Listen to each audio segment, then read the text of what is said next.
नमस्कार मित्रों, मेरे YouTube चैनल पर आप सभी का फिर से स्वागत है। मित्रों, पिछली कक्षा में अपन ने संस्कृत शिक्षण विधियां समझी थी और शिक्षण विधियों में भी प्राचीन शिक्षण विधियां समझी थी। मित्रों, आज अपन नवीन शिक्षण विधियों की चर्चा करेंगे। कौन सी शिक्षण विधियां मित्रों? नवीन शिक्षण विधियां। नवीन शिक्षण विधियां, संस्कृत भाषा की नवीन शिक्षण विधियां की चर्चा करेंगे। ये कब आई मित्रों? बात करें मित्रों, ये लॉर्ड मैकाले, जिन्होंने 1835 में शिक्षण की कुछ नवीन टेक्निक्स या यूं कहें अंग्रेजी के प्रयोग को लेकर के कुछ व्यूह रचनाएं जारी की, उस टाइम ये नवीन शिक्षण विधियां, उसके बाद में जो भी पद्धतियां प्रयोग की गई उन्हें नवीन शिक्षण विधियां कहा जाता है। मित्रों, बात करें सबसे पहले नवीन शिक्षण विधियों की, तो पाठ्य पुस्तक। कौन सी मित्रों? पाठ्य पुस्तक विधि। इसका सर्वप्रथम समर्थन भारत में श्री वेस्ट महोदय ने किया था। मित्रों, किसने किया था? श्री वेस्ट महोदय नाम से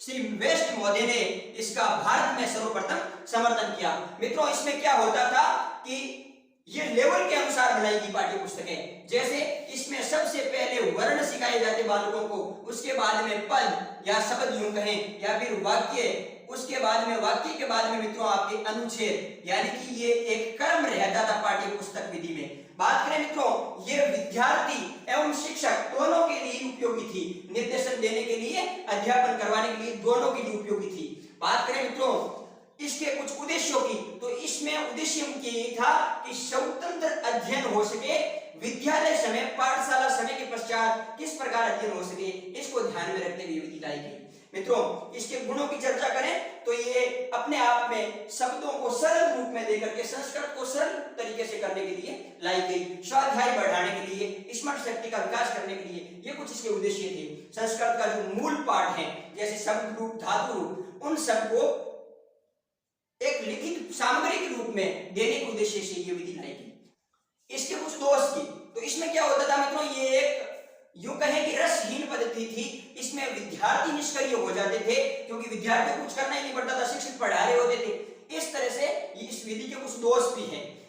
इसमें छात्र निष्क्रिय हो जाते थे, छात्रों का कार्य कुछ नहीं था, अध्यापक पढ़ा रहे होते थे, ये कुछ इसके दोष हैं। अब बात करें मित्रों दूसरी विधि की, नवीन शिक्षण विधि में दूसरी शिक्षण विधि की, तो उसका नाम है आपकी प्रत्यक्ष विधि। मित्रों, क्या है? प्रत्यक्ष विधि। प्रत्यक्ष विधि के दो तीन और नाम है, एक है आपका मातृ विधि, एक है आपका निर्बाध विधि। निर्बाध विधि, ये दो तीन इसके नाम है। इसमें क्या होता था मित्रों, समझने लायक बात यह है कि जिस भाषा में आपको पढ़ाना हो रहा था, पढ़ाया जा रहा था, पढ़ाया जा रहा है, जिस भाषा में पढ़ाया जा रहा है उसी भाषा का प्रयोग करते थे। जैसे बालकों को संस्कृत पढ़ा रहे हैं तो संस्कृत में ही पूरा कम्युनिकेशन चलता था, पूरा संप्रेषण आपका संस्कृत में चलता था, यानी कि ये प्रत्यक्ष विधि थी। इसमें भाषा की ये एक सर्वश्रेष्ठ विधि कहलाती है, भाषा की श्रेष्ठ विधि, आप सर्वश्रेष्ठ विधि कह सकते हैं इसे। इस तरह से ये विधि चलती थी मित्रों। प्रत्यक्ष मातृ विधि ये भाषा की श्रेष्ठ विधि मानी जाती है। भाषण, पठन, लेखन, इन चारों का क्रम भी संस्कृत में ही चलता था, यानी कि इसमें मातृभाषा या अन्य किसी क्षेत्रीय भाषा में इसका अनुवाद करने की आवश्यकता नहीं थी।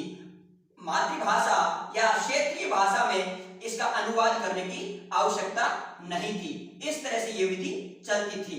इसके कुछ गुण की, तो ये एक मनोवैज्ञानिक विधि है, रुचि करती, सरल थी, संस्कृत सीखने के लिए स्पष्ट सरल विधि थी। इस तरह के ये उपयोग में लाई गई, भाषा शिक्षण के सिद्धांतों के अनुकूल विधि थी। बात करें इसके दोष की, तो मित्रों अपने आप में मातृभाषा और क्षेत्रीय भाषा को दूर रखना कठिन कार्य है, क्योंकि कक्षा में मातृभाषा तो बालक प्रयोग करता ही है। इस तरह से ये इसके कुछ दोष हैं। लेकिन एक चीज ध्यान रहे, प्रत्यक्ष विधि के साथ में अगर व्याकरण अनुवाद विधि का प्रयोग किया जाए तो भाषा शिक्षण की यह सर्वश्रेष्ठ विधि हो सकती है।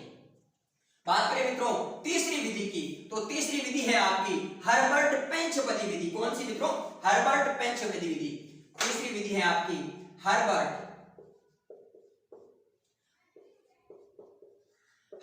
पंचपदी विधि। मित्रों हर्बर्ट स्पेंसर थे ना, उन्होंने पाठ योजना बनाई 5 पदों को, पंचपदी मतलब 5 पद, 5 पदों का प्रयोग करते हुए पाठ योजना बनाई, इसलिए पाठ योजना का जनक भी कहा जाता है हर्बर्ट स्पेंसर को। क्या कहा जाता है मित्रों? पाठ योजना का जनक कहा जाता है। अब बात करें मित्रों हर्बर्ट पंचपदी विधि में जो 5 पद थे, उन पदों का प्रयोग करते हुए हर्बर्ट के शिष्यों ने विधि लॉन्च की, शिक्षण प्रारंभ करवाया, उसे हर्बर्टी विधि के नाम से भी जाना जाता है मित्रों। क्या, किस नाम से? हर्बर्टी विधि के नाम से भी जाना जाता है। इनके 5 पद कौन कौन से हैं उसकी चर्चा कर लेते हैं। सबसे पहले इनका जो हर्बर्ट स्पेंसर ने जो 5 पद दिए वो था प्रस्तावना। क्या था मित्रों? प्रस्तावना। इसमें मित्रों शिक्षक क्या करते थे?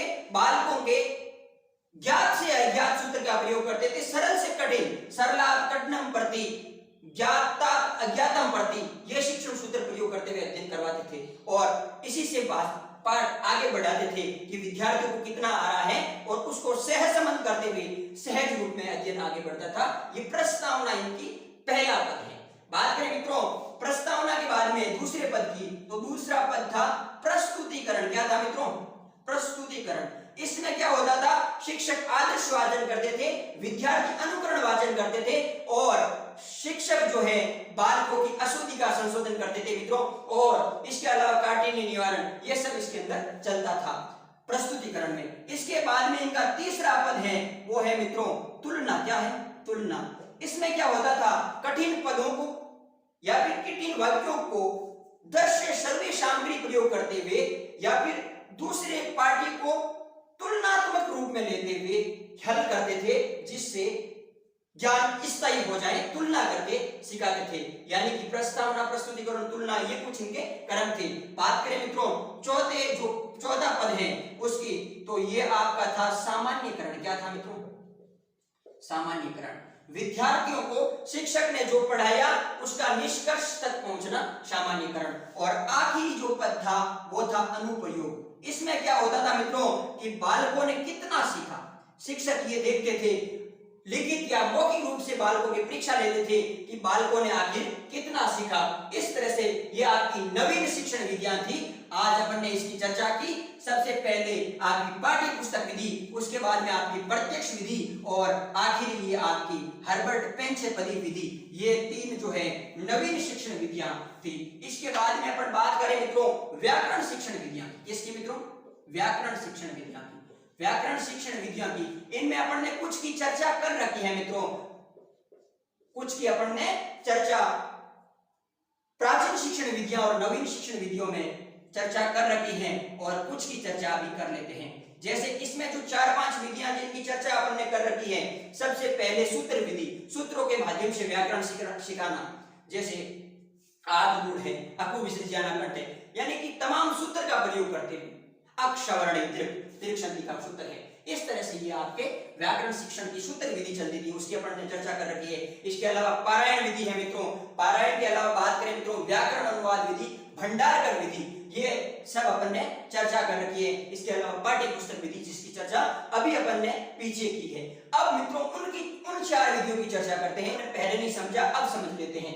बात करें मित्रों व्याकरण शिक्षण की पहली विधि की, क्योंकि वो अपन ने समझ ली है, तो आज की पहली विधि जिसका नाम है मित्रों अव्याकृत विधि। कौन सी विधि?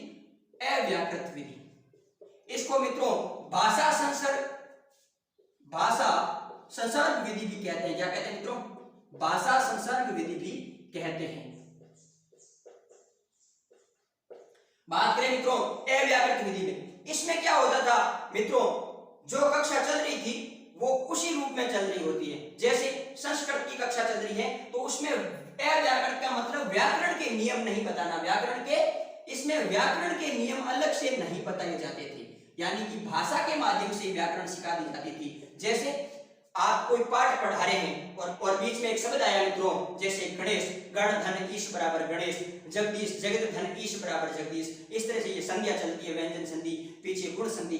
तो ये सब भाषा में पाठ में आए शब्दों के अनुसार समझाना, ये अव्याकृत विधि भाषा संसर्ग विधि कहलाती थी। इसमें व्याकरण के नियम नहीं बताए जाते थे, बस ध्यान यही रखा जाता था कि ये जो विधि चलती थी वो मातृभाषा जैसे बालक सीखता है उसी तरह की विधि चलती थी। अब बात करें मित्रों अगली विधि की, तो ये विधि थी आपकी आगमन विधि। कौन सी विधि? आगमन विधि। इसमें क्या होता था मित्रों, आगमन विधि में ध्यान रहे ये पतंजलि ने दिए मित्रों। किसने दिए? इसके प्रवर्तक जो थे वो पतंजलि थे, महर्षि पतंजलि। अब बात करें मित्रों इस विधि में होता क्या है, इस विधि में मित्रों सबसे पहले उदाहरण दिया जाता है। क्या दिया जाता है? उदाहरण दिया जाता है और फिर बालकों से नियम निकलवाए जाते हैं। यानी कि इसके जो शिक्षण सूत्र है उसकी भी अपन चर्चा करेंगे, लेकिन सबसे पहले बात करें तो ये जो विधि थी ये एक मनोवैज्ञानिक विधि थी और व्याकरण शिक्षण की सर्वश्रेष्ठ विधि आप इसे कह सकते हैं, या यूं कहें कि ये सर्वश्रेष्ठ विधि है तो कोई अतिशयोक्ति नहीं होगी, सर्वश्रेष्ठ विधि है। अब मित्रों अगर इसके शिक्षण सूत्र कौन से प्रयोग होंगे ये चर्चा करनी है, तो एक आपको मैं सूत्र लिखवा देता हूं। आगमन के उदाहरणों में विज्ञान की प्रतिमूर्ति स्थित है। आगमन के उदाहरणों में विज्ञान की प्रतिमूर्ति स्थित है। आप नोट कर लीजिए वीडियो रोक करके। आगमन के उदाहरणों में विज्ञान की प्रतिमूर्ति स्थित है। मित्रों मैं आपके साथ एक सूत्र साझा कर रहा हूं। आगमन के उदाहरणों में, आगमन के उदाहरणों में विज्ञान की प्रति स्थित है। इसको समझते हैं मित्रों।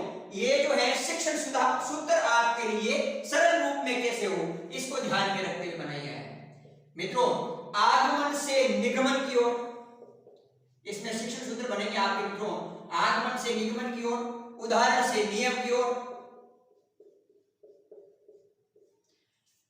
विशेष से सामान्य की ओर और विश्लेषण से संश्लेषण की ओर, ज्ञात से अज्ञात की ओर, प्रत्यक्ष से प्रमाण की ओर और स्थूल से सूक्ष्म की ओर। मित्रों बात करें तो विशेष से सामान्य की ओर, विश्लेषण से संश्लेषण की ओर, ज्ञात से अज्ञात की ओर, प्रत्यक्ष से प्रमाण की ओर और स्थूल से सूक्ष्म की ओर। इस तरह से ये इसके सूत्र रहेंगे मित्रों। बात करें मित्रों इसके 4 सोपान थे। सबसे पहले आपके जो सोपान की चर्चा कर लेते हैं। पहला सोपान है मित्रों उदाहरण प्रस्तुतिकरण। क्या है मित्रों? उदाहरण प्रस्तुतिकरण। इसमें क्या करते हैं शिक्षक? उदाहरण प्रस्तुतिकरण करते हैं मित्रों, उदाहरण प्रस्तुतिकरण। उसके बाद में द्वितीय सोपान है आपका निरीक्षण। क्या है मित्रों? निरीक्षण। तृतीय सोपान है मित्रों इसमें आपका सामान्यकरण और चतुर्थ सोपान है आपका मित्रों नियम परीक्षण। क्या है मित्रों? नियम परीक्षण। इसमें क्या होता है मित्रों? सबसे पहले शिक्षक बालकों को एक उदाहरण देते हैं और उसके बाद में शिक्षक निरीक्षण करते हैं। एक निरीक्षक के रूप में, एक मार्गदर्शक के रूप में, एक प्रेरक के रूप में शिक्षक रहते हैं और विद्यार्थी वो कार्य करते हैं। उसके बाद में शिक्षक सामान्यीकरण करते हैं बातों का और आखिर में नियम बताते हैं कि ये किस नियम से हुआ। इस तरह से आपकी आगमन विधि चलती है मित्रों। ये एक मनोवैज्ञानिक विधि है। बात करें ये विधि लर्निंग बाय डूइंग, करके सीखना सिद्धांत पर आधारित है। ये विधि मित्रों रुचिकर है। इसका जो ज्ञान है मित्रों वो स्थायी होता है। बात करें मित्रों ये एक सरल है और विद्यार्थी इसमें रुचि फील करते हैं, महसूस करते हैं। अगली विधि की बात करें मित्रों तीसरी विधि की, तो वो है आपकी निगमन विधि। कौन सी है मित्रों? निगमन विधि। बात करें मित्रों इस विधि की प्रवर्तक की, तो इस विधि के प्रवर्तक है आपके पाणिनि। कौन है मित्रों? पाणिनि। अब इसमें क्या होता है मित्रों? सबसे पहले नियम बताया जाता है और उसके बाद में आपको उदाहरण दिए जाते हैं। इसके भी मित्रों 4 सोपान है, वो सोपान देख लेते हैं। बात करें अगर शिक्षण सूत्रों की, तो शिक्षण सूत्र इसमें कुछ इस तरह से रहेंगे। नियम से उदाहरण की ओर, निगमन से आगमन की ओर, सामान्य से विशेष की ओर, अज्ञात से ज्ञात की ओर। ये कुछ इसमें शिक्षण सूत्र रहेंगे मित्रों। बात करें मित्रों इसके 4 सोपानों की, मित्रों सबसे पहले नियम बोधन। नियम बोधन। नंबर 2 नियम स्पष्टीकरण, नियम स्पष्टीकरण।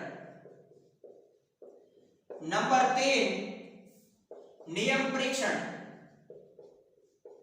और नंबर 4 की बात करें मित्रों तो आपके पुनः परीक्षण या फिर सत्यापन, ये इस रूप में चलती है। बात करें मित्रों इस विधि में क्या होता है, इस विधि में सबसे पहले नियम दिए जाते हैं, बाद में उदाहरण दिए जाते हैं। ये एक अमनोवैज्ञानिक विधि है। बात करें मित्रों अगर ये आगमन की पूर्व विधि कहलाती है। क्या कहलाती है मित्रों? आगमन की पूर्व विधि। और अगर ये दोनों शामिल हो जाए तो ये व्याकरण शिक्षण की सर्वश्रेष्ठ विधि मानी जाती है। इस तरह से ये आपकी निगमन विधि चलती है मित्रों। अब इसमें क्या है, इसके अगली विधि जो है वो है व्याख्या विधि। क्या है मित्रों? व्याख्या विधि।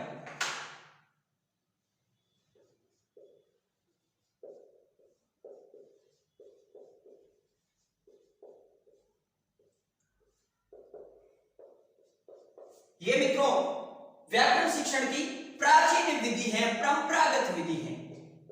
इसमें जो होता है मित्रों ये एक भाव प्रदत्त विधि है और व्याकरण शिक्षण का इसमें बहुत ज्यादा प्रयोग लिया जाता है। भाव के साथ ये विधि चलती है। इसके मित्रों पतंजलि ने 4 चरण बताए हैं। कितने चरण बताए मित्रों? 4 चरण। सबसे पहले आपकी इसमें चर्चा होती है, उसके बाद में आपके इसमें उदाहरण है और उदाहरण के बाद में आपके प्रत्युदाहरण है मित्रों। क्या है? प्रत्युदाहरण। प्रत्युदाहरण तो इसमें आपका वाक्याधारण। इस तरह से ये आपकी व्याख्या विधि है। इसमें तुलना पे विशेष जोर दिया जाता है और एक भाव प्रदत्त विधि है। मित्रों आपने शिक्षण विधियों की ये क्लास पूर्ण रूप से देखी, इसके लिए शुक्रिया।